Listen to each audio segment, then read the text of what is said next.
शिक्षा भर्ती की तैयारी कर रहे मेहनती छात्रों, रोज की तरह आज पुनः एक चैलेंजिंग सीरीज लेकर आया हूँ। पुराना पेपर है, देखते हैं कैसे प्रश्न और कितने प्रश्न आपसे बनते हैं। मेरा नाम आप जानते हैं, doctor Pradeep Jain, education department. Okay, let's start. पहला क्वेश्चन, जॉन डीवी के अनुसार बच्चों को बेहतर नागरिक बनाने के लिए विद्यालय में खालिस्तान का अनुभव कराया जाना चाहिए। जॉन डीवी का आपने नाम सुना होगा, एक दर्शन शास्त्र से पढ़ाई करने वाले अमेरिकन मनोवैज्ञानिक हैं। और इन्होंने क्या कहा है कि अगर विद्यालय में खालिस्तान का अनुभव कराया जाए तो बेहतर नागरिक बनेंगे। किसका अनुभव कराया जाए? नियमों का, अनुशासन का, प्रायोगिक जागरूकता का या लोकतंत्र का? तो इसका बड़ा सिंपल सा आंसर है। जॉन डीवी के बारे में समझने के लिए आपको जानना होगा, ये प्रकृतिवादी थे, प्रगतिशील शिक्षा का इन्होंने सपोर्ट किया और इनकी पुस्तक भी है डेमोक्रेसी इन एजुकेशन, और बेहतर नागरिक बनाने की शिक्षा इनका उद्देश्य था। तो इसलिए इसका उत्तर होगा 4, डेमोक्रेसी। आपने क्या सोचा था ज़रूर बताइएगा। नेक्स्ट क्वेश्चन हम देख रहे हैं, और क्या है क्वेश्चन नेक्स्ट में? विकास की अवस्थाओं का सही क्रम ज्ञात कीजिए।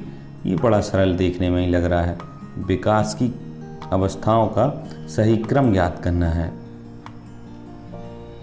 ओके, अब ठीक रहेगा। तो शैशवावस्था, बाल्यावस्था, किशोरावस्था और प्रौढ़ता। अब इसमें कुछ भी कठिन नहीं, इसलिए मैं ज़्यादा इसको एक्सप्लेन नहीं करूँगा, क्योंकि शैशवावस्था के बाद बाल्यावस्था, किशोरावस्था, प्रौढ़ता आती है। बाकी यदि कहीं गर्भावस्था हो तो उसको हम उस तरीके से रखेंगे, पर पूरे ऑप्शन में गर्भावस्था की कहीं चर्चा नहीं, इसलिए पहला ही ऑप्शन इसका सही कहलाया।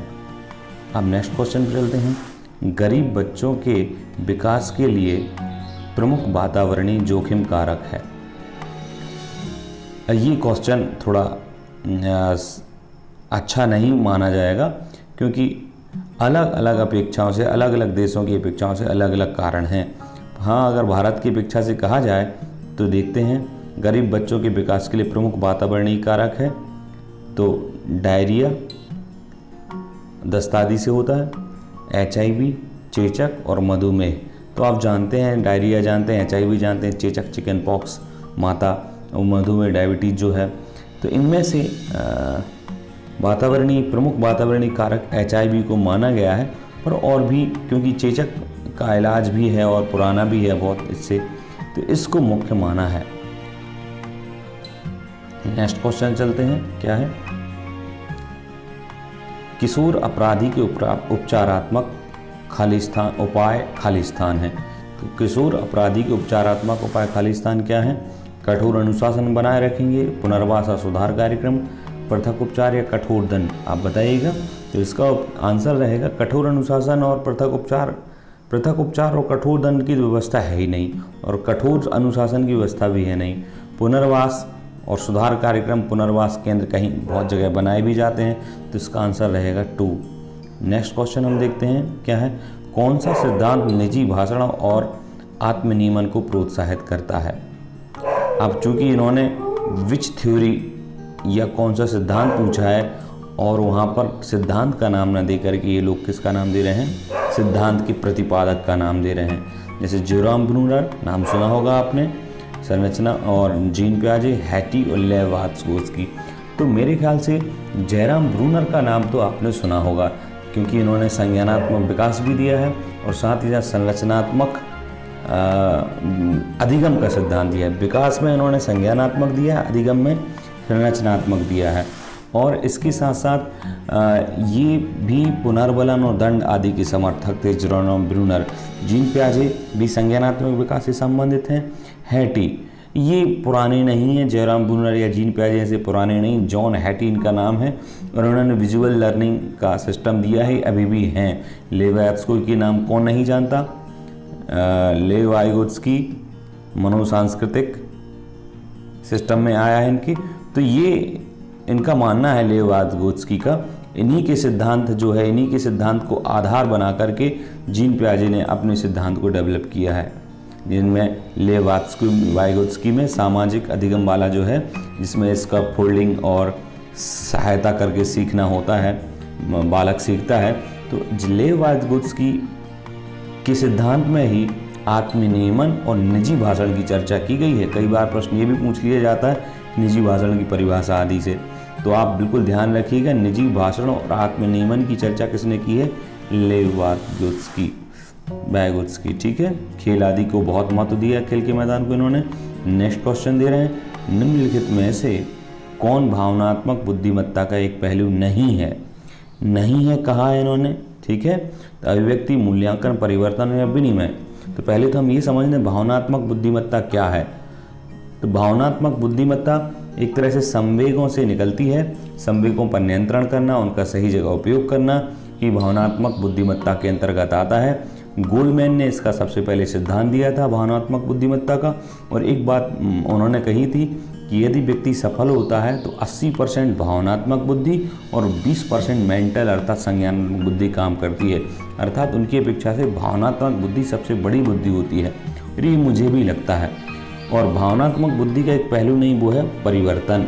बाकी अभिव्यक्ति, मूल्यांकन और विनिमय उसके पहलू हैं। नेक्स्ट क्वेश्चन देख रहे हैं, ये भी बड़ा सरल क्वेश्चन लग रहा है। वह क्रम जिससे भाषा अर्जित की जाती है। आप डिस्क्रिप्शन में जरूर देखिएगा, इस भाषा का सिस्टम की सारे डाउट्स मैंने क्लियर किए हैं। तो क्या मामला है?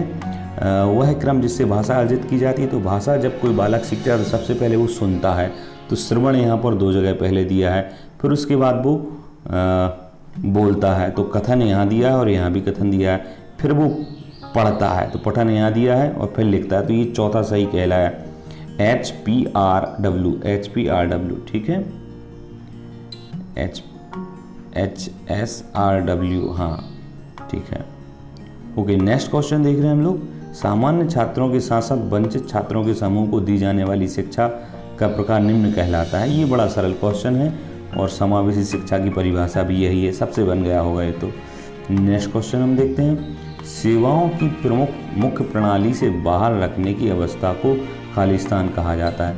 सेवाओं की मुख्य प्रणाली चल रही है, सीधी सीधी बात कुछ भी हो, उससे बाहर रखने की अवस्था को क्या कहा जाता है? ये है तो अंतर्वेशन, तो अंदर हो गया, सार्वभौमिकरण शामिल करना सब हो गया, अस्तित्ववाद किसी का अस्तित्व हो गया, और पार्श्वीकरण जिसको इंग्लिश में कहते हैं मार्जिनलाइजेशन, मार्जिन अलग करना एक तरह से, तो बाहर रखना, मार्जिन देना, अंतर देना, तो बाहर रखना, यही हो गया। चौथा पार्श्वीकरण। कई बार क्वेश्चन यदि हिंदी में समझ में नहीं आया तो आप उसको इंग्लिश में भी देख सकते हैं। नेक्स्ट क्वेश्चन हम देख रहे हैं, एक मूर्तिकार की बात है यहाँ पर। तो एक मूर्तिकार को सफल होने के लिए खालिस्तान बुद्धि की आवश्यकता होती है, बताइए। मूर्ति की बात है तो संगीत की बिल्कुल अपेक्षा नहीं रहेगी। स्थानिक और पारस्परिक और भाषा संबंधी, तो भाषा संबंधी और म्यूजिकल हटा दीजिए, 2 बची, स्थानिक और पारस्परिक। तो सबसे मुख्य स्थानिक की अपेक्षा है कि कौन सा अंग कहाँ बनाना है, पारस्परिक उसके बाद की कितना दूरी, कितना संबंध क्या होना चाहिए, तो इसका आंसर 2 रहेगा, स्थानिक। नेक्स्ट क्वेश्चन हम देख रहे हैं, कौन से कौशल में शरीर और हाथ आँख समन्वय को छोटी मांसपेशियाँ सम्मिलित होती हैं? कौन से कौशल में शरीर, हाथ, आँख समन्वय की छोटी मांसपेशियों की बात है तो उत्कृष्ट मोटर कौशल, उत्कृष्ट गति कौशल, सकल मोटर कौशल और शारीरिक गति संवेदी बुद्धि। तो ये बुद्धि की बात हो गई, बल गति संवेदी बुद्धि है, काइनेस्टिक, ये यहाँ देखो ये लिखा है, ये कहलाता है। पर यहाँ छोटी मांसपेशियाँ सम्मिलित होती हैं, इसकी बात है। तो सकल मोटर में तो सब सम्मिलित हो गए, उत्कृष्ट गति और उत्कृष्ट मोटर कौशल। एक्चुअल में गति नाम ना दे करके, वैसे मोटर का मतलब भी गति ही होता है, पर साइकोलॉजी में गत्यात्मक क्षमता के लिए मोटर यूज किया जाता है, इसलिए ये दोनों तो हट जाएंगे लास्ट के, पर इन दोनों में से ये बाजी मार लेगा ऊपर वाला इस मोटर शब्द के कारण से। नेक्स्ट क्वेश्चन देखते हैं, बड़ा प्यारा क्वेश्चन है। जो उस अर्थहीन भाषण की पहली ध्वनि को क्या कहते हैं जिसे बच्चा करता है? बबलिंग या बबलाहट कहते हैं, टेलीग्राफिक भाषण कहते हैं, रोना या वाक्य विन्यास कहते हैं। बड़ा अच्छा क्वेश्चन है, इसके लिए मैं फिर से कहूँगा आप नीचे जरूर देखिएगा डिस्क्रिप्शन में। बबलिंग मतलब ये 6 महीने में करता है बालक, ठीक है। टेलीग्राफिक स्पीच, यह इसको हिंदी में बोलते हैं तार वाली भाषा, अर्थात जिसमें नाउन और एक वर्ब होती है, खाना खाया, पानी पिया, इस तरीके के वाक्य होते हैं। रोना तो जन्म से ही होता है, और वाक्य विन्यास मतलब वाक्य बनाना एक तरह से। तो सबसे पहले क्राइंग, फिर बबलाहट, फिर टेलीग्राफिक, फिर वाक्य विन्यास, इस क्रम से रहेगा। तो उन्होंने कहा अर्थहीन भाषण की पहली ध्वनि एक तरह से भाषण शब्द आ गया, पहली ध्वनि तो क्राइंग है, पर यहाँ पर बोल दिया भाषण की पहली, तो भाषण में पहली ध्वनि बबलिंग रहेगा। क्वेश्चन घुमा के दिया गया है, पर ध्यान रखना है अर्थहीन पहली ध्वनि क्राइंग है, पर अर्थहीन भाषण की पहली ध्वनि बबलिंग है। नेक्स्ट क्वेश्चन, किस सिद्धांत का उपयोग किया जा रहा होता है जब फिर से देखेंगे, किस सिद्धांत का उपयोग किया जा रहा होता है जब पर्यावरण से किसी नकारात्मक उद्दीपन को हटाया जाता है, यह सुनिश्चित करने के लिए कि कोई व्यवहार बना रहे। कोई व्यवहार बना रहे, ये खास बात है। मतलब कोई भी एक नेगेटिव चीज आपने हटा दी, और हटाई इसलिए नहीं कि आप कुछ अलग कर रहे हैं, हटा इसलिए यदि कर तो गलत ही रहे, एक तरह से कोई चीज हटा रहे हैं तो नेगेटिव ही हो रहा है, परंतु हटा किस लिए रहे हैं, जिससे कोई व्यवहार बना रहे। क्वेश्चन मेरे ख्याल से स्पष्ट हो गया, इससे उत्तर बिल्कुल सरल बन जाएगा आपसे।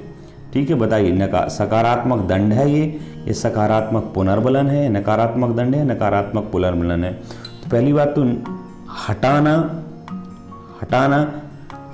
आप अपना उत्तर सोच लीजिए एक बार, फिर हम इसको और अच्छे से समझा देते हैं। नकारात्मक उद्दीपन मतलब हटाना, तो सकारात्मक तो बात होगी ही नहीं क्योंकि हटा रहे हैं तो नकारात्मक होगा। अब ये दंड है या पुनर्बलन है, तो कोई व्यवहार बना रहे, बात इसकी है कोई व्यवहार बना रहे इसलिए हटाया है आपने, इसलिए इसका उत्तर में आएगा नकारात्मक पुनर्बलन। नेक्स्ट क्वेश्चन हम देख रहे हैं, क्या है नेक्स्ट क्वेश्चन, शास्त्रीय अनुबंध किसने दिया है, पावलोव ने दिया है। क्लासिकल कंडीशनिंग ये कहलाती है, पर जीन पावलोव शरीर वैज्ञानी के प्रसिद्ध प्रयोग में तटस्थ प्रेरणा क्या थी। तटस्थ प्रेरणा, पहले तो आप समझ लें तटस्थ प्रेरणा क्या है। पावलोव के प्रयोग में दो उद्दीपक थे, एक तो भोजन और एक घंटी। तो जो भोजन था वो नेचुरल और अतटस्थ कहेंगे डायरेक्ट उद्दीपक था, और जो उसने घंटी से संबंध स्थापित किया साहचर्य आदि करके, तो वो था तटस्थ प्रेरणा। ठीक है ना, और क्लासिकल कंडीशनिंग में तो घंटी। अब मैंने उत्तर ही बता दिया इसका। तो ये CR थ्योरी भी कहलाती है, मतलब CR में SR थ्योरी में थॉर्नडाइक की है वो। इनकी कंडीशनिंग रेस्पॉन्स CR कहलाता, कंडीशन के बाद रेस्पॉन्स करने वाली थ्योरी। ठीक है, अभी इसमें एक चीज़ और मैं बताऊं कि इन्होंने कुत्ते पर प्रयोग किया, और कई बार ये पूछ लिया जाता है ये शरीर मनोवैज्ञानिक थे, और पुनर्बलन और दंड को ये भी बल देती, ये खास बात आपको ध्यान रखना है। ठीक है ना, शास्त्रीय अनुबंधन कहलाता है। और इसका उत्तर क्या होगा, तो तटस्थ प्रेरणा क्या है, तटस्थ प्रेरणा घंटी है, याद रखिएगा। घंटी से मुझे ध्यान आया, यदि आपने चैनल सब्सक्राइब नहीं किया तो सब्सक्राइब भी कर लें और बेल आइकन भी दबा लें, अर्थात घंटी भी बजा दें और दूसरों को प्रेरित भी करें। नेक्स्ट क्वेश्चन हम देख रहे हैं, तर्क में एसोसिएशन एक समस्या से शुरू होता है। अब इन्होंने एसोसिएशन शब्द इंग्लिश का हिंदी में ही ऐसा लिख दिया। तर्क में एसोसिएशन एक समस्या के साथ शुरू होता है और एक खालिस्तान के साथ समाप्त होता है। एसोसिएशन के कई अर्थ हैं, सहयोग भी होता है, एसोसिएशन का अर्थ साहचर्य भी होता है।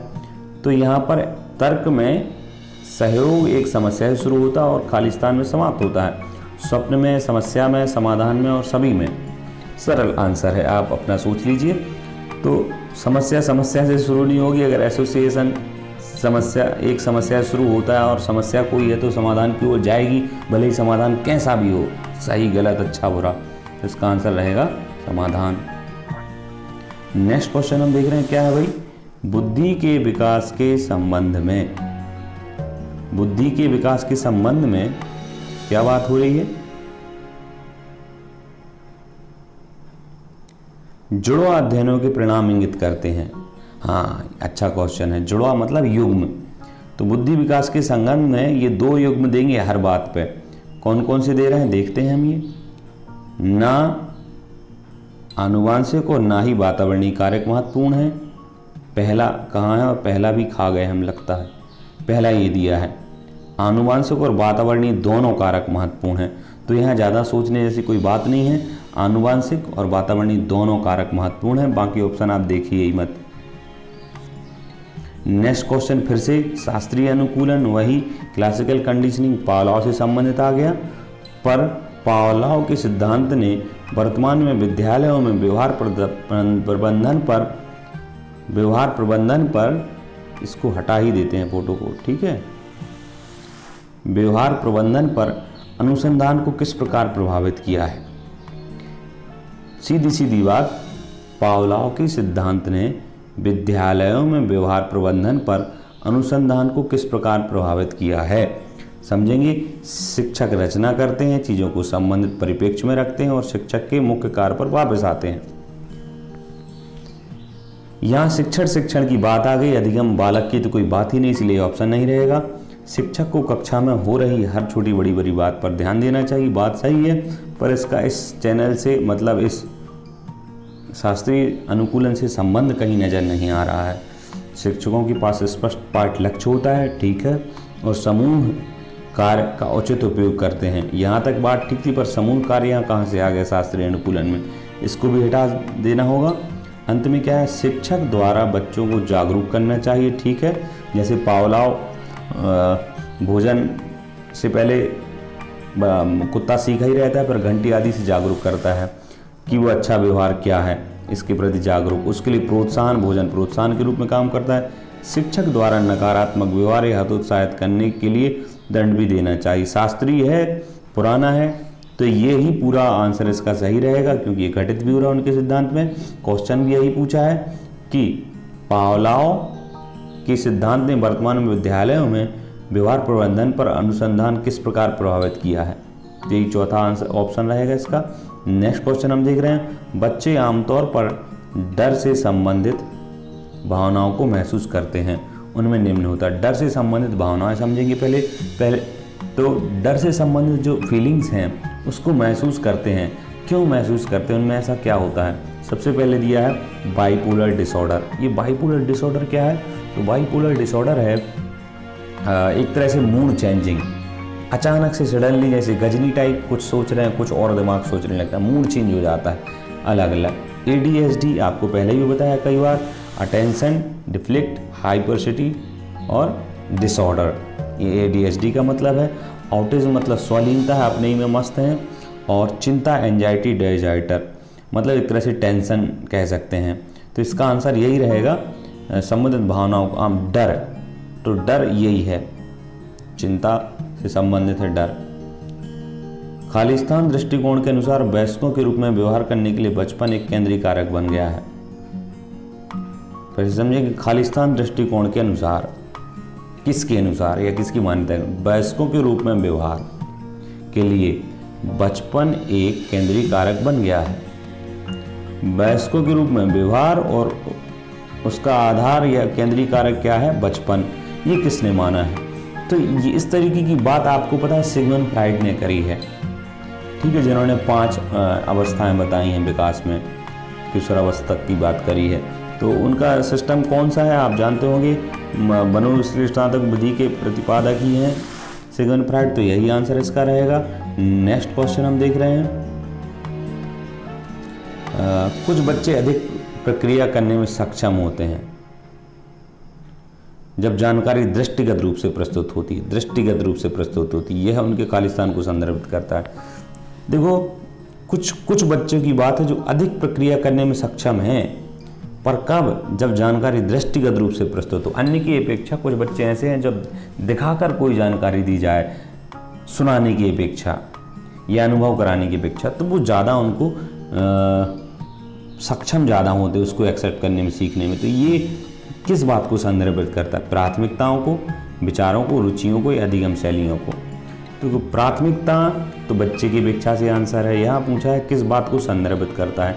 विचार अलग चीज़ है, यहाँ पर एक्सेप्ट करने की बात है, विचार प्रोडक्शन में आएगा कि मैं क्या सोच रहा हूँ। यहाँ पर क्या सीखने की बात है, मतलब कितने सक्षम होते हैं प्रक्रिया करने में। और लर्निंग स्टाइल, यहाँ पे भी सीखने की बात है, ठीक है।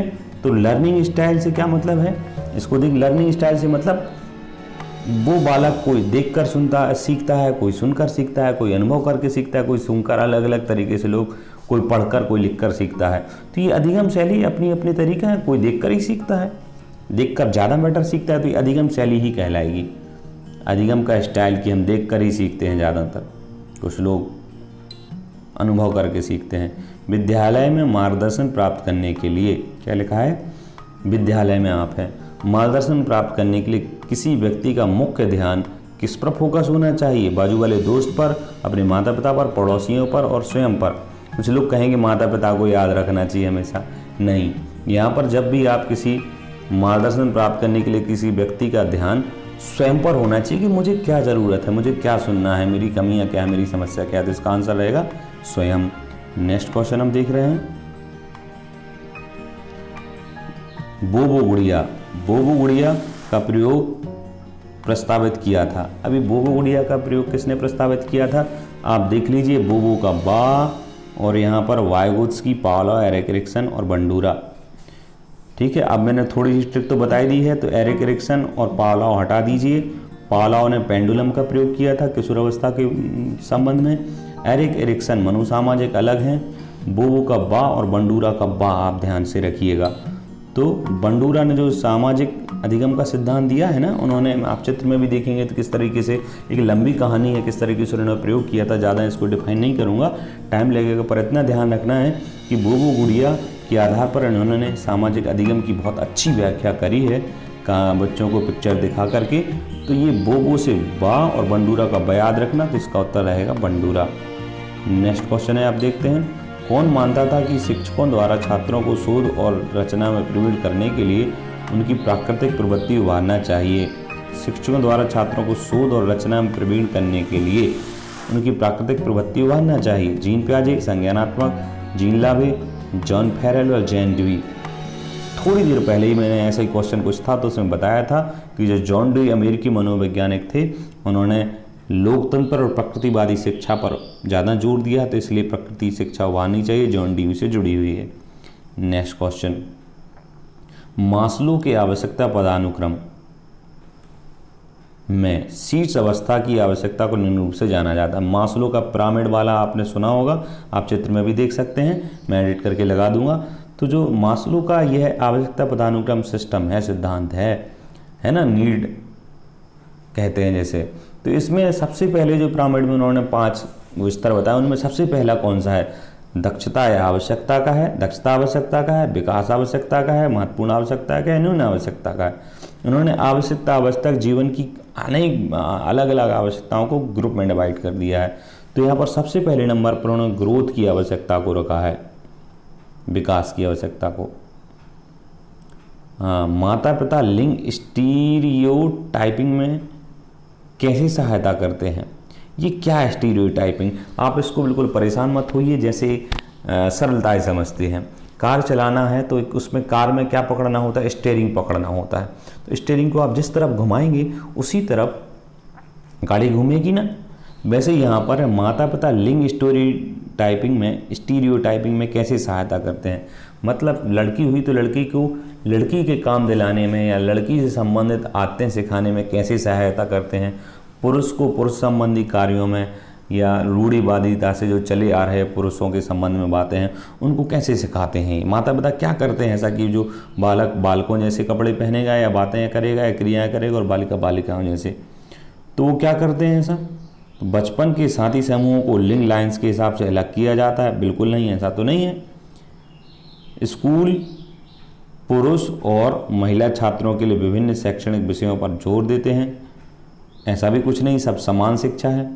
माता पिता अपने बच्चों को लिंग विशिष्ट स्कूलों में रखते हैं? ऐसा भी नहीं है, को एजुकेशन है, सब समान है, लड़के और लड़कियां एक साथ पढ़ते हैं। चौथा ऑप्शन दिया, माता पिता बच्चे को पारस्परिक लिंग भूमिकाओं का अनुसरण करने के लिए बाध्य करते हैं। ये बात सही लग रही, माता पिता बच्चों को पारंपरिक लिंग भूमिकाओं का अनुकरण करने के लिए बाध्य करते हैं। हाँ, इसका मतलब क्या है? पारंपरिक लिंग भूमिकाएं, जैसे पारंपरिक लिंग भूमिकाएं क्या है? आपको परंपरा से चल रहा है कि लड़की खाना बनाएगी, किचन का काम देखेगी, घर के काम देखेगी, लड़का बाहर जाएगा, तो ये पारंपरिक भूमिकाएं हैं। लड़की बाल लंबे रखेगी, लड़के बाल छोटे रखेगा, अगर लड़के ने बाल लंबे रखे तो पिटेगा। तो ऐसे करके बच्चों में जो पारंपरिक लिंग भूमिकाएं हैं कि आपको ये कपड़े पहनना है, ऐसे रहना है, इनका अनुसरण करने के लिए वो बाध्य करते हैं। इसी बाध्य करने को या समझाने को या एक तरह से कहने को क्या कहते हैं? स्टीरियोटाइपिंग। के भाई हमारी स्टीयरिंग है, मेरी कार है, मैं जैसे घुमाऊंगा वैसे घूमेंगे, ऐसे मेरे बेटे हैं, जैसे मैं कहूँगा वैसे रहेंगे, तो वो बाध्य करते हैं। इसका आंसर रहेगा 4। क्वेश्चन नंबर 5 देख रहे हैं, सभी बच्चों में सार्वभौमिक रूप से पाई जाने वाली भाषा है ना, अर्जन प्रविधि लैंग्वेज एक्विजिशन डिवाइस की अवधारणा किसने प्रस्तुत की? तो ये भी आज भाषा से संबंधित फिर से प्रश्न, आप डिस्क्रिप्शन में जरूर जाएं और वो टॉपिक जरूर देखें, क्योंकि सारे क्वेश्चंस के उत्तर मैं बहुत पहले बता चुका था वीडियो बना करके। एक्चुअली जीन पियाजे ने तो भाषा की बात नहीं की है अपने सिद्धांत में। B.F. स्किनर व्यवहारवादी थे, खरगोश चूहे वाले। E.L. थॉर्नडाइक बिल्ली वाले, इन्होंने भी भाषा से संबंधित ज़्यादा बात नहीं की है। और सार्वभौमिक रूप से पाई जाने वाली भाषा नोम चॉम्स्की ने करी है। नोम चॉम्स्की एक भाषाविद थे और इनके हिसाब से सार्वभौमिक भाषा से मतलब है जैसे बालक का जन्म तमिलनाडु में हुआ तो वो तमिल अपने आप सीख जाता है, उत्तर भारत में हुआ तो हिंदी सीख जाता है, अमेरिका में हुआ तो इंग्लिश, चाइना में हुआ तो चाइनीज सीख जाता है। क्यों? उनका मानना था कि बालक में एक प्रोग्राम इंस्टॉल होता है, कोई भी भाषा वो कहीं भी सीख सकता है।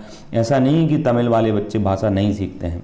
तो अर्थात उन्होंने सार्वभौमिक रूप से पाई जाने वाली भाषा अर्जन की शक्ति होती है कि जहाँ भी जन्म लेंगे वहाँ की भाषा वो अपने आप सीख लेते हैं, उनको सिखाने की ज़रूरत नहीं पड़ती है। ऐसा माना था नोम चॉम्स्की ने। और इनके साथ एक और चीज़ जुड़ती है, सर्वभाषा व्याकरण का सिद्धांत भी इन्होंने ही दिया है कि भाषा व्याकरण भी इजीली सीखते हैं, मातृभाषा की व्याकरण।